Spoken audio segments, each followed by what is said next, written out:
تعالى اوريكم ازاي تعملوا احلى برجر بالمربى دايت وطعمه ايه في قلبك. وبعد ما الطاسه تسخن جدا هنقوم جايبين البرجر البلدي بتاعنا ونقوم نازلين بيه كده اهو.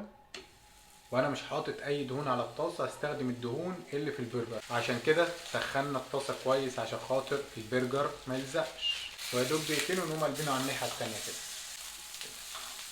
زي ما انتم شايفين يا جماعه نزل كل الدهون اللي فيه اهي، وما احتاجناش نحط اي سمنه او اي حاجه. احنا بنحاول على قد ما نقدر نقتصد في الكالوريز اللي فيه. نروح بقى نجهز السندوتش بتاعنا. اول حاجه نجيب الكايزر بتاعنا بعد ما حمصناه بالشكل ده كده اهون، نقوم حاطين عليه مربى فراوله دايت. والله مربى فراوله دايت. وطريقه المربى الفراوله الدايت عندي على الصفحه. كل ده 209 سعره حراريه بس. بعد كده نقوم نازلين عليه بقطعه البرجر بتاعتنا الجميله. اوف. شوية فراولة دايت تاني كده وقطعة موزاريلا ستيك كده. ايوه.